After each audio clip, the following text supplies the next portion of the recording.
Hello everyone, welcome back to Eduvala 2.0 +2 computer ആപ്ലിക്കേഷനിൽ നിങ്ങൾക്ക് എക്സാമിനുള്ള 2 ചാപ്റ്റേഴ്സാണ് ചാപ്റ്റർ 4 ആൻഡ് ചാപ്റ്റർ 5. രണ്ടും നമ്മുടെ HTML കുറിച്ചിട്ടുള്ള ചാപ്റ്ററാണ്. വെബ് പേജ് ക്രിയേഷന്, അതുപോലെ തന്നെ അതിലുള്ള ടാഗുകൾ, ആട്രിബ്യൂട്ട്സുകൾ, ടേബിൾ ക്രിയേഷനൊക്കെയാണ് നമ്മുടെ മെയിൻ കണ്ടൻറ്റ് എന്ന് പറയുന്നത്. അപ്പോൾ ആ 2 പാഠങ്ങൾ എത്രയും വേഗം ഒന്ന് ഓടിച്ചു പോകുന്ന ഒരു വീഡിയോ ആണിത്. ഒരുപാട് ടാഗുകളും അതുപോലെ ആട്രിബ്യൂട്ട്സൊക്കെ ഉള്ളത് കൊണ്ട് തന്നെ നിങ്ങൾക്ക് നല്ല രീതിയിലൊരു കൺഫ്യൂഷൻ വരാൻ ചാൻസ് ഉണ്ട്. അപ്പോൾ ചാപ്റ്റർ 4 നമുക്ക് ആദ്യമായിട്ട് നോക്കാം. ചാപ്റ്റർ 4 വെബ് ടെക്നോളജിയാണ്. ഇവിടെ എന്താണ് വെബ് പേജ്? വെബ് പേജ് എന്ന് വെച്ചാൽ ഒരു ഡോക്യുമെൻ്റ് ആണ്, വേൾഡ് വൈഡ് വെബിൽ നിന്നുള്ളൊരു ഡോക്യുമെൻ്റ് ആണ്. അതെങ്ങനെ ക്രിയേറ്റ് ചെയ്യാം? വെബ്സൈറ്റ് എന്ന് പറയുമ്പോൾ കളക്ഷൻ ഓഫ് വെബ് പേജസ് ആണ്. ദെൻ HTML ഫുൾ ഫോം പഠിക്കുക, ഹൈപ്പർ ടെക്സ്റ്റ് മാർക്കപ്പ് ലാംഗ്വേജ് ആണ്. ദെൻ HTML എങ്ങനെയാണ് കമ്മ്യൂണിക്കേഷൻ നമുക്ക് നടത്താമെന്നാണ് പറയുന്നത്. ഇൻ്റർനെറ്റിൽ സെർവർ ഒരുപാട് കമ്മ്യൂണിക്കേഷൻസ് ഉണ്ട്. ഇൻ്റർനെറ്റിൽ വെബ്സൈറ്റ്, ഇമെയിൽ, അതൊക്കെ നിങ്ങൾക്ക് പറഞ്ഞു തരേണ്ട ആവശ്യം ഉണ്ടാവില്ല അല്ലേ. പിന്നെ ഇതിൻ്റെ പ്രോട്ടോക്കോൾ ഏതാണ് നമ്മൾ യൂസ് ചെയ്യുന്നത്? HTTP പ്രോട്ടോക്കോളാണ് യൂസ് ചെയ്യുന്നത്. ഇനി 2 തരം കമ്മ്യൂണിക്കേഷൻ ഉണ്ട്, ക്ലയൻറ്റ് ടു വെബ് സെർവറും അതുപോലെ web server to web server കമ്മ്യൂണിക്കേഷനും. Client to web server communication എന്ന് പറഞ്ഞിട്ടുണ്ടെങ്കിൽ ഇവിടെ സെർവറിലേക്കാണ് നമ്മൾ ലിങ്ക് ചെയ്യുക, തിരിച്ച് സെർവർ ക്ലയൻറ്റിനാണ് റിസൾട്ട് കൊടുക്കുന്നത്. വെബ് സെർവർ എന്ന് പറയുമ്പോൾ സെർവർ ടു സെർവർ കമ്മ്യൂണിക്കേഷൻ ആണ്. ഓൺലൈൻ ഷോപ്പിങ്ങും കാര്യങ്ങളൊക്കെ അതിലാണ് വിടുന്നത് കേട്ടോ. ദെൻ പിന്നീട് ഏറ്റവും ഇമ്പോർട്ടൻ്റ് ആയുള്ള കാര്യങ്ങൾ പറയാം. പോർട്ട് നമ്പർ നോക്കി വെച്ചേക്കുക. അതായത് FTPയുടെ പോർട്ട് നമ്പർ 2021 ആണ്, SSHൻ്റെ 22, SMTP 25, DNS 53, HTTP 8 ആണ്, POP3 110 ആണ്, HTTPS 443 ആണ്. ദെൻ എന്താണ് DNS സെർവർ എന്ന് നോക്കുക. അതായത് ഡൊമൈൻ നെയിം നമ്മൾ IP അഡ്രസ്സിലേക്ക് കൊടുക്കുന്ന ഒരു സെർവറാണ് DNS server. This is a process of translating domain name to IP address equal name resolution. ഇതൊക്കെ ഒന്ന് ജസ്റ്റ് നോക്കിയിരിക്കുക കേട്ടോ. Then different steps used in resolving IP address. നമുക്ക് എന്തെങ്കിലും രീതിയിൽ അഡ്രസ്സൊക്കെ മാറ്റണമെങ്കിൽ എന്തൊക്കെ സ്റ്റെപ്പ് നോക്കാം. അതായത് ഫസ്റ്റ് നമ്മൾ എന്ത് ചെയ്യണം? സെർച്ച് ചെയ്യണം, പിന്നെ സിസ്റ്റം ക്യാഷ് ചെയ്യണം, അങ്ങനത്തെ കുറച്ച് കാര്യങ്ങൾ. ഇതത്ര വലിയ ഇമ്പോർട്ടൻ്റ് അല്ല കേട്ടോ. ദെൻ നമുക്ക് വെബ് ഡിസൈനിങ്ങിൽ 2 തരം വെബ് പേജസ് ആണ് വരുന്നത്, സ്റ്റാറ്റിക് വെബ് പേജസും ഡൈനാമിക് വെബ് പേജസും. നല്ല പോലെ ഇമ്പോർട്ടൻ്റ് ആണ്, പഠിച്ചിരിക്കണം. നമ്മൾ 2 വീഡിയോ ചെയ്തിരുന്നു, അതിലൊക്കെ ഇത് 3 മാർക്കിനൊക്കെ ചോദിച്ച ക്വസ്റ്റ്യൻ ആണ്. നല്ല പോലെ പഠിച്ചിരിക്കുക. 4 പോയിന്റുകൾ ഈസിയാണ്, ചെറിയ പോയിൻ്റായിട്ട് പഠിച്ചാലും മതിയാവും കേട്ടോ. ദെൻ ആരാണ് സ്ക്രിപ്റ്റ് എന്ന് പറഞ്ഞാൽ നമ്മൾ HTML എഴുതുന്ന പ്രോഗ്രാം കോഡുകളെയാണ് സ്ക്രിപ്റ്റ് എന്ന് വിളിക്കുന്നത്. സ്ക്രിപ്റ്റുകൾ നമുക്ക് സ്ക്രിപ്റ്റ് ടാഗിലാണ് 2 ടാഗ് ഉണ്ട്. 2 ടാഗ് എന്ന് വെച്ചാൽ ഓപ്പൺ ചെയ്യുന്ന ഒരു ടാഗ് ഉണ്ടാവും, അതുപോലെ തന്നെ ക്ലോസിങ് ടാഗും ഉണ്ടായിരിക്കും. ആ 2 ടാഗുകൾ നമ്മൾ കണ്ടെയ്നർ ടാഗുകൾ എന്നാണ് വിളിക്കുന്നത്. അതായത് ഓപ്പൺ ചെയ്യാനും ക്ലോസ് ചെയ്യാനും ടാഗുകൾ ഉണ്ട് എങ്കിൽ അത് കണ്ടെയ്നർ ടാഗാണ്. എംപ്റ്റി ടാഗ് എന്ന് പറഞ്ഞാൽ അവർക്ക് ഈ ക്ലോസിങ് ടാഗ് ഉണ്ടാവില്ല. കോമൺലി യൂസ്ഡ് സ്ക്രിപ്റ്റിംഗ് ലാംഗ്വേജസ് ഏതൊക്കെയാണ്? JavaScript, VB script, HP, PSP എന്നൊക്കെ പറഞ്ഞിട്ട് നമ്മൾ പഠിച്ചിട്ടുണ്ട്. Then types of scripting languages. 2 തരം സ്ക്രിപ്റ്റിംഗ് ലാംഗ്വേജസ് ഉണ്ട്, ക്ലയൻറ്റ് സൈഡ് സ്ക്രിപ്റ്റും സെർവർ സൈഡ് സ്ക്രിപ്റ്റിംഗ് ലാംഗ്വേജസും. ഇവ തമ്മിലുള്ള ഡിഫറൻസും പഠിച്ചിരിക്കുക. നമ്മൾ തൊട്ട് ഒരു വീഡിയോ ചെയ്തിട്ടുണ്ട്, അപ്പോൾ അതിൽ പഠിച്ചാലും മതി കേട്ടോ. ഓരോ സ്ക്രിപ്റ്റിംഗ് ലാംഗ്വേജസിനെയും കുറിച്ചിട്ട് 4 സെൻറ്റൻസെങ്കിലും നിങ്ങൾ അറിയണം. ജാവാ സ്ക്രിപ്റ്റ്, അജാക്സ് എന്ന് പറഞ്ഞത്, ഈ അജാക്സ് എന്ന് പറയുന്നത് ജാവാ സ്ക്രിപ്റ്റ് യൂസ് ചെയ്യുന്ന ടെക്നോളജിയാണ്. അപ്പോൾ അജാക്സ് മെയിൻലി 2 ലാംഗ്വേജസിലാണ് ഉള്ളത്, XML-ലും ജാവാ സ്ക്രിപ്റ്റിലും. ദെൻ VB സ്ക്രിപ്റ്റ് ആരാണ് ഡെവലപ്പ് ചെയ്തത്, അതുപോലെ തന്നെ അതെന്തിനു യൂസ് ചെയ്യാം, PHPയുടെ ഫുൾ ഫോം, അതിൻ്റെ എക്സ്റ്റൻഷൻ, ഇതൊക്കെ നമ്മൾ 5 എണ്ണം പഠിക്കണം. നമ്മൾ വീഡിയോ ചെയ്തിരുന്നു, കാണാത്തവരുണ്ടെങ്കിൽ ഡിസ്ക്രിപ്ഷൻ ബോക്സിൽ ലിങ്ക് കൊടുക്കുന്നുണ്ട് കേട്ടോ. ദെൻ CSSൻ്റെ full form cascading style sheet ആണ്. It is a style sheet language used to define styles for web pages. നമുക്ക് വെബ് പേജിൽ പലതരം സ്റ്റൈലുകൾ, അത് കളർ മാറ്റാം, സ്റ്റൈൽ മാറ്റാം, ഫോണ്ടിൻ്റെ ഇമേജ് കൊടുക്കാൻ, ബാക്ക്ഗ്രൗണ്ട് കൊടുക്കാനൊക്കെ നമ്മൾ യൂസ് ചെയ്യുന്ന ഒരു ഷീറ്റാണ് CSS എന്ന് പറയുന്നത്. CSS നമുക്ക് 3 ഡിഫറെൻറ്റ് വേസിൽ നമുക്ക് ഇംപ്ലിമെൻറ്റ് ചെയ്യാം. ഇൻലൈൻ ആയിട്ടും എംബഡഡ് ചെയ്തിട്ടും പുറത്തുനിന്ന് നമുക്ക് ലിങ്ക് ചെയ്തിട്ടും കൊണ്ടുവരാം. ഇൻലൈൻ ആയിട്ട് ചെയ്യുമ്പോൾ നമുക്ക് CSS സ്റ്റൈൽ ഓരോ ടാഗിനും കൊടുക്കാൻ പറ്റും. എംബഡഡ് എന്ന് പറഞ്ഞാൽ നമ്മൾ ഹെഡ് ടാഗിൻ്റെ ഉള്ളിൽ കൊടുക്കാൻ പറ്റുള്ളൂ. CSS എക്സ്റ്റേണൽ ഫയലാണ് വെച്ചെങ്കിൽ നമ്മൾ പുറത്തുനിന്ന് ലിങ്ക് ചെയ്തിട്ട് വേണം അവിടെ എക്സ്റ്റേണൽ ഫയലിൽ കൊടുക്കാനായിട്ട്. നമുക്ക് മെയിൻറ്റെയിൻ ചെയ്യാനൊക്കെ സിമ്പിളായിരിക്കും CSS ട്ടാ. HTML എന്താണ്? ഫുൾ ഫോം പഠിക്കുക, ഹൈപ്പർ ടെക്സ്റ്റ് മാർക്കപ്പ് ലാംഗ്വേജ്. അത് വെബ് പേജ് ക്രിയേറ്റ് ചെയ്യാനാണ് യൂസ് ചെയ്യുന്നത്. അതിൻ്റെ കമൻറ്റുകൾ നമ്മൾ ടാഗ് എന്നാണ് വിളിക്കുന്നത്. ഓരോ ടാഗും നമ്മൾ ഓപ്പൺ ചെയ്യണതും ക്ലോസ് ചെയ്യണതും അതായത് ഒരു ആംഗിൾ ആംഗിൾ ബ്രാക്കറ്റിൽ കൊടുത്തിരിക്കുന്ന ആ ആംഗിൾ വെച്ചിട്ടാണ്. ക്ലോസ് ചെയ്യുമ്പോൾ നമ്മൾ ഈ ഒരു ബ്രാക്കറ്റും കൂടി ആ ഒരു സ്ലാഷും കൂടി ഇട്ടിരിക്കുക. 2 ടൈപ്സ് ഉണ്ട്, എംപ്റ്റി ടാഗും കണ്ടെയ്നർ ടാഗും. ഇപ്പോൾ ബോഡി, ഇപ്പോൾ അഡീഷണൽ ഇൻഫോർമേഷൻ കൊടുക്കണം എന്നുണ്ടെങ്കിൽ നമ്മളതിന് ആട്രിബ്യൂട്ട്സ്, ഓരോ ടാഗിനും ആട്രിബ്യൂട്ട്സ് ഉണ്ടായിരിക്കും. ദെൻ അത്രയൊക്കെയാണ് HTML ഫയലിനെ കുറിച്ച് പറയാനുള്ളത്. HTMLൻ്റെ എക്സ്റ്റൻഷൻ നോക്കുക, .htm or HTML കേട്ടോ. കണ്ടെയ്നർ ടാഗുകൾ ഏതൊക്കെയാണ്? മെയിൻ ആയിട്ടുള്ള ഒരു സ്ട്രക്ചർ ഇത്രയാണ്. HTML head, title, body. ഇതിൽ HTMLും ഹെഡും ടൈറ്റിലും ബോഡിയും ഒക്കെ കണ്ടെയ്നർ ടാഗുകളാണ്. അവർക്ക് ഓപ്പണിംഗ് ടാഗും ഉണ്ടായിരിക്കും, ക്ലോസിംഗ് ടാഗും. നമ്മൾ സ്ലാഷ് ഇട്ട് പറഞ്ഞാൽ ഈ ഒരു ക്ലോസിംഗ് ടാഗും ഉണ്ടായിരിക്കും. ദെൻ പിന്നീട് നമ്മൾ ഈ ചാപ്റ്ററിൽ പഠിക്കാൻ പോകുന്നത് ഓരോ ഫണ്ടമെൻ്റൽ ടാഗുകളെ കുറിച്ചിട്ടാണ്. അത് basic content, basic tag for HTML ടാഗാണ് ഫസ്റ്റ് ഇൻട്രൊഡ്യൂസ് ചെയ്യുമ്പോൾ. നമ്മൾ ഏതൊരു പ്രോഗ്രാം എഴുതുമ്പോഴും ആദ്യം HTML ടാഗാണ്. ആ ഡോക്യുമെൻറ്റ് ബിഗിൻ ചെയ്യുന്നതിലാണ്. ഇതൊരു കണ്ടെയ്നർ ടാഗാണ് കേട്ടോ. HTML ടാഗിൻ്റെ 2 ആട്രിബ്യൂഷൻ ലാങ്ങും ഡയറക്ഷനാണ്. ലാംഗ്വേജും ഡയറക്ഷനും. ഏത് ഡയറക്ഷനിൽ ടെക്സ്റ്റ് ഡിസ്പ്ലേ ചെയ്യണം, അത് ലെഫ്റ്റ് ടു റൈറ്റ് ആണോ, റൈറ്റ് ടു ലെഫ്റ്റ് ആണോ, അതേപോലെ ലാംഗ്വേജ് ഏത് വേണം. ലാംഗ്വേജ് നമ്മൾ ഈക്വൽ ടു ഇട്ട് ലാംഗ്വേജ് ഡബിൾ കോഡ്സിൽ എഴുതാണ് കേട്ടോ ചെയ്യുക. ഇംഗ്ലീഷ് ആണോ, ജർമ്മനി ആണോ, ഫ്രഞ്ച് ആണോ എന്നൊക്കെ നമ്മളതിലാണ് ചെയ്യുക. ഹെഡ് എന്ന് പറഞ്ഞിട്ടുണ്ടെങ്കിൽ ഡീറ്റെയിൽസ് ഓഫ് വെബ് പേജ് എന്തൊക്കെയാണ് നമ്മൾ ചെയ്യാൻ പോകുന്ന ഹെഡാണ്. ടൈറ്റിൽ എന്ന് പറഞ്ഞാൽ നമ്മൾ HTML ഡോക്യുമെൻറ്റിൻ്റെ ടൈറ്റിലാണ്. ബോഡി ടാഗാണ് ഏറ്റവും മെയിൻ. അതായത് നമ്മൾ ഇതിൻ്റെ ഉള്ളിൽ എഴുതുന്ന മെയിൻ കണ്ടൻറ്റൊക്കെ ഇവിടെ വേണം കൊടുക്കാനായിട്ട്. ബോഡി സെക്ഷൻ ഓഫ് HTML ആണ്. അതിന് ഒരുപാട് ആട്രിബ്യൂട്ട് ഉണ്ട്. 5 ആട്രിബ്യൂട്ട് എങ്കിലും ബോഡി ടാഗിൻ്റെ പഠിച്ചിരിക്കുക. ബാക്കിയുള്ളതിൻ്റെ ഒക്കെ ഒരു 3 ആട്രിബ്യൂട്ട് പഠിച്ചാൽ മതി. കാരണം ബോഡി ടാഗിൻ്റെ ആട്രിബ്യൂട്ട് 5 എണ്ണം വേണമെന്ന് പറയാൻ ഒരുപാടുണ്ട്. Background, BG colour, text, link, A link, V link, left margin, top margin. അതിൽ BG കളർ എന്ന് വെച്ചാൽ ബാക്ക്ഗ്രൗണ്ട് കളർ കൊടുക്കുകയാണ്. ബാക്ക്ഗ്രൗണ്ട് എന്തിനാണ്? ഇമേജ്, ബാക്ക്ഗ്രൗണ്ട് ഇമേജ് കൊടുക്കാനാണ്. ആ ഡിഫറൻസ് നോക്കുക. ദെൻ അതർ ടാഗുകളുണ്ട്, വേറെ കുറച്ച് ടാഗുകളുണ്ട് നമുക്ക്. അതായത് പാരഗ്രാഫ് കൊടുക്കാൻ, BR എന്ന് വെച്ചിട്ടുണ്ടെങ്കിൽ ബ്രേക്ക് കൊടുക്കാൻ, HR എന്ന് പറയുമ്പോൾ ഹൊറിസോണ്ടൽ ലൈന് കൊടുക്കണം എന്നുണ്ടെങ്കിൽ അത് കൊടുക്കാം. അപ്പോൾ ആ ലൈന് കൊടുക്കുമ്പോൾ അതിൻ്റെ ആട്രിബ്യൂട്ട്സ് വരും. സൈസ്, വിഡ്ത്ത്, ആ ലൈന് കളർ എന്നൊക്കെ പറഞ്ഞിട്ട് അതിൻ്റെ ആട്രിബ്യൂട്ട് വരും. Then centre tag. Centre tag എന്ന് വെച്ചിട്ടുണ്ടെങ്കിൽ കണ്ടൻറ്റുകൾ, നമ്മൾ എഴുതുന്ന കണ്ടൻറ്റുകൾ വെബ് പേജിൻ്റെ സെൻറ്ററിൽ കൊടുന്ന് വെക്കാനാണ് സെൻറ്റർ ടാഗ്. നമുക്ക് 1 മാർക്കിനൊക്കെ ചോദിക്കാം കേട്ടോ.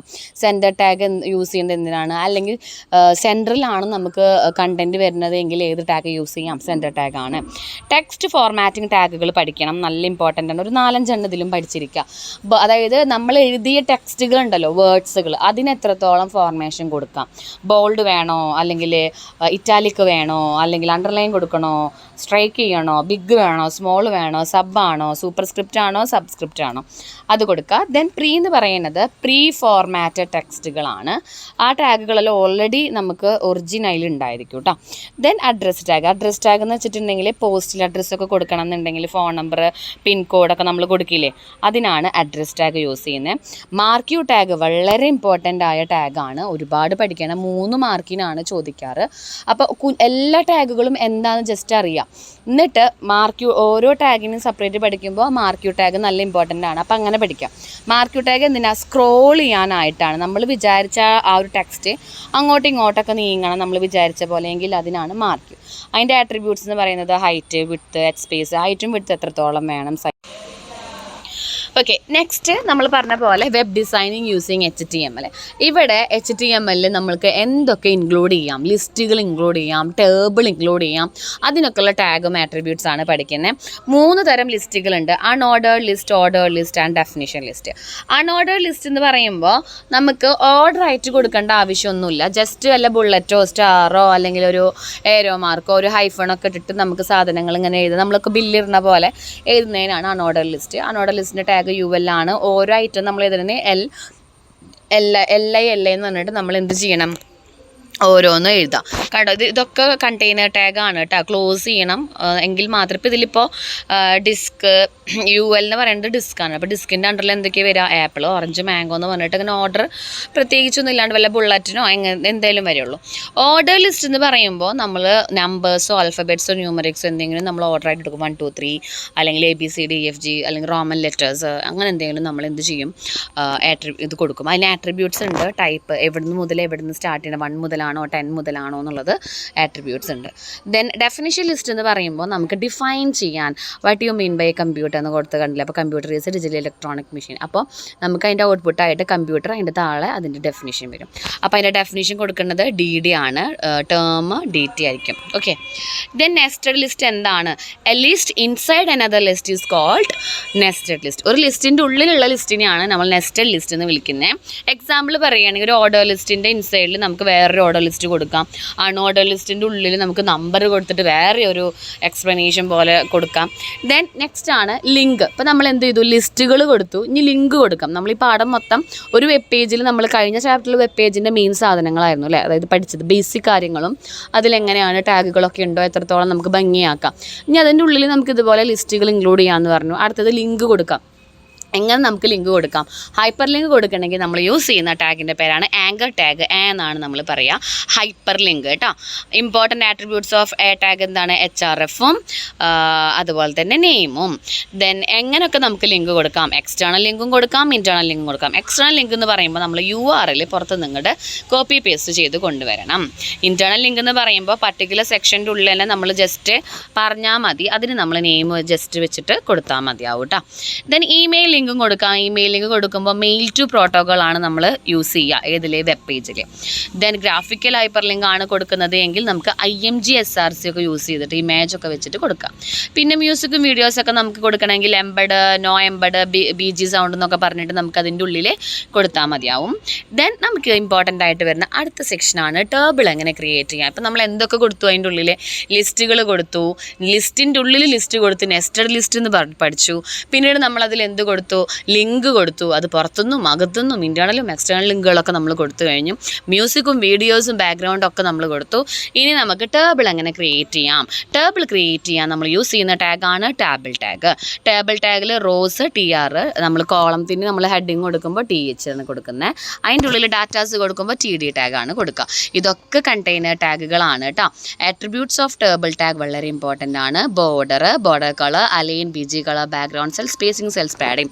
ഇതൊക്കെ കേൾക്കുമ്പോൾ തന്നെ നിങ്ങൾക്കറിയാം. ബോർഡർ എന്ന് വെച്ചാൽ തിക്നെസ് ആണ്. Border colour, specify the border colour. Align എന്ന് വെച്ചിട്ടുണ്ടെങ്കിൽ പൊസിഷൻ അറിയാനാണ്, സെൻറ്ററിൽ വേണോ ലെഫ്റ്റിൽ വേണോ എന്ന് അറിയാനാണ്. BG colour, background colour. Background എന്ന് പറയുന്നത് ബാക്ക്ഗ്രൗണ്ട് ഇമേജ് ആണ്. സെൽ സ്പേസിങ്, സെല്ലുകൾ തമ്മിൽ എത്ര വ്യത്യാസം വരണം. സെൽസ് പാഡിങ്, നമ്മുടെ സെൽ ബോർഡറും അതുപോലെ അതിൻ്റെ കണ്ടൻറ്റും തമ്മിൽ എത്രത്തോളം വ്യത്യാസം വരണം എന്നാണ്. വിഡ്ത്തും ഹൈറ്റും, ടേബിളിൻ്റെ വിഡ്ത്തും ഹൈറ്റാണ്. ഫ്രെയിം എന്ന് വെച്ചാൽ ഔട്ട്ഡോർ ആണ്. റൂൾസ് എന്ന് പറയുമ്പോൾ റോസും കോളോസും എത്രത്തോളം വേണം. ഇത്രയും ആട്രിബ്യൂട്ട്സ് ആണ് ടേബിൾ ടാഗിൻ്റെ. TRനും ഉണ്ട് കേട്ടോ attributes, A line, V line, BG colour. Then TD THനും ഉണ്ട് ഇതേപോലെ അലൈനും V അലൈനും BG കളറും കോൾ സ്പാനും ഒക്കെ ഇതിനുണ്ട് കേട്ടോ. ദെൻ നെക്സ്റ്റ് ആണ് ഡിവൈഡിങ് ദ ബ്രൗസർ വിൻഡോ. അതിന് യൂസ് ചെയ്യുന്ന ടാഗാണ് ഫ്രെയിം സെറ്റ്. വളരെ ഇമ്പോർട്ടൻ്റ് ആണ്.